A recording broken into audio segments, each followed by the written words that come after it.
Hello everyone, this is Frank. I mean my ski mask and I have my gun here and my bathrobe because no one's gonna care what I look like. No one's gonna care if I commit crimes, rape people and kill people because everyone is just, they're all watching Jeremy Lin and the Knicks. So if I go to your house and eat your children, you're not gonna notice because the TV is too loud. You can't hear me. So I'm mad because I already fucking did this shit already and then this fucking camera fucked me off and I was so fucking mad. And anyway, so I'm doing a drawing on my roof and so I'll make a video about being an elitist and stuff. Yes, I made this drawing with a pencil, fucking fine point pencil, and I rendered this shit. Yes, so you can see in the end of the video. And anyway, so I'm still doing it, but I want to talk about this right now. I want to ask you all, if you're a sport fanatic, why you watch sport? How does watching sport, how does being obsessive with sport benefit you as a person? And please write me a response to explain it to me because I really don't get it. For me, I have 4 criteria. If you want to be a sport fanatic, you have to fit under those 4 criteria. First is that you have to be in the sport yourself. Let's say if you're Kobe Bryant, of course you have the right to be obsessed about basketball because it's good for the players themselves because it makes them rich, it gave them pussy, and it makes them more healthy, have a better body and stuff. Okay, that's the first criteria. Oh, but if you don't have that, if you're not in the NBA, that's fine. If you're connected to the player, if you are a basketball or a football player's husband, wife, or daughter, or son, or whatever, of course you can care about them. If they lose, of course you can cry because you care about them, right? You know them. And if they suffer, you suffer because you know them. And they can benefit you financially and psychologically or emotionally, whatever. For the game that I play, because if I'm Kobe Bryant's daughter, of course I want him to win and make money, so I don't starve, you know. So if I'm Kobe Bryant's wife, I want to care about Kobe because you know he makes me famous, whatever. You know, if you're connected to the player, that's cool. You can cheer all you want about your friend or your son or whatever. That's cool. But like I said, those players, for 99% of the sport fans, those players don't know you. Like they don't even know you exist, and your love and loyalty is nothing to them. They probably care less about winning than you do with all this money they're making, you know? So like, let's say if I'm a dog and I love my dog and he doesn't know that I love him, maybe he sort of does know, but like you can never pay back your affection. You can never give back the affection and love and loyalty you give to the dog. It's kind of like the same thing with me and Kobe Bryant, right? It's like, at least the dog can like give you humps and let you pet his head and wiggle his tail sometimes. But like, even if Kobe Bryant is on my knees right now and want me to pet him, I don't want to because his head is sweaty, sticky, yuck. So yeah, and the third reason why anybody would want to watch sport is if they play the sport themselves.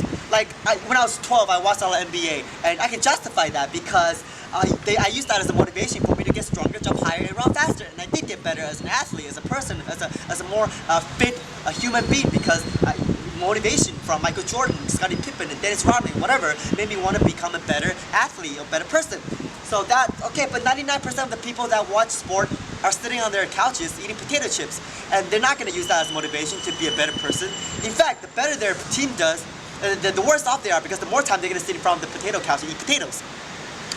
So it's like I have those students. I teach English, math, and violin, and then all those people are asking me, all the parents and kids. They're like, "Did you watch the game this morning?" I'm like, "No, I don't really follow basketball." They're like, "Why not? I got his jersey. I got Jeremy Lin's jersey." I was like, "Did you even watch basketball? Know how to watch basketball before this, or are you just cheering for him because everyone else is doing it?" Okay, so yeah, that's the third criteria. If you play the sport and you can use that as motivation, like watch my squat videos. And if they don't know me, I don't know them, but if they see my squat video, they get a better squat, they get better glutes, that's good for them, okay?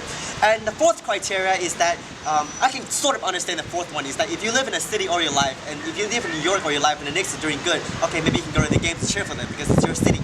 But then, you know, that's still stretching it. First of all, it's not your team, and Jeremy Lin is not your player. If you live in Los Angeles, Kobe Bryant is not your player. Kobe Bryant belongs to the Lakers, and the Lakers belong to some old head guy in the business suit. So like, you didn't move to LA because you like the Lakers, right? Like you didn't. You just happened to be in LA. In LA, it happens to have a team that just happened to have Kobe Bryant. It's all those coincidences. You personalize it. It's like all those Asian people are cheering for Jeremy Lin. Okay, I'm Asian, so is Jeremy Lin. So is Yao Ming. Oh, big fucking deal. It just happens by freak of coincidence or accident that I was thrown out of my mother's Asian vagina, and so did Jeremy Lin. He also retrieved he also received the same accidental treatment by springing out of his mother's Asian vagina.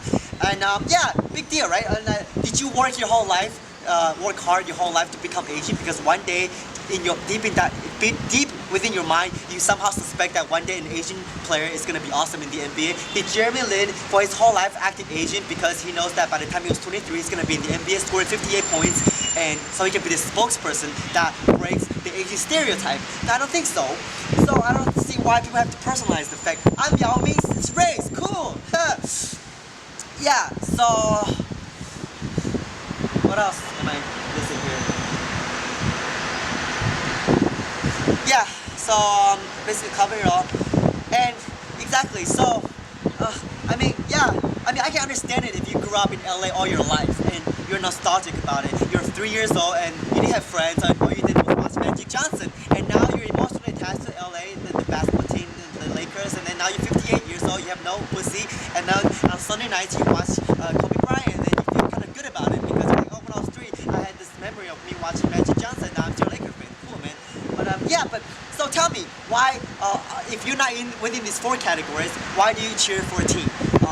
Let's not even talk about the losses, the money and the emotion and the time you throw away to people that don't even know you, and then all those organizations are just exploiting that mentality. And yeah, so that I really want to know. I mean, I can look at it from an evolutionary perspective. I can be like, okay, it's the group creation thing, it's the group selection thing. Okay, as organisms, as individual organisms, I am better off living in a group, benefiting off of each other with the same interest, because then that way it helps me survive individually, because everyone will be doing, be cooperating. It's a group cooperation thing.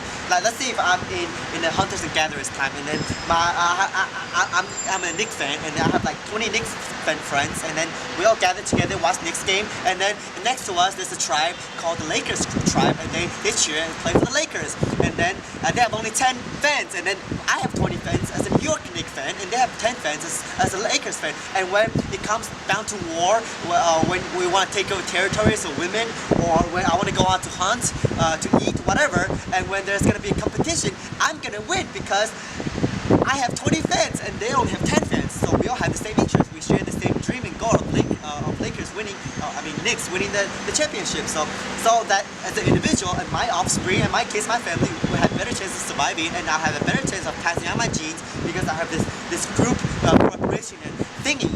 Okay, I can understand that one. And I can also understand it from the intrinsic need for violence theory. Like we have an innate capacity or innate desire to want to look at stuff that has blood and physical violence. We like to look at that stuff because with a little bit of tendency, a little bit of the violent genes in our bodies, it benefits us as a species, because when we go to war, when we hunt and we defend ourselves, it takes a little bit of violence, a little bit of a want for blood and gore, and we like that. And that's why the Romans like to watch people getting eaten by lions and the gladiators, and that's kind of like why we like to watch football.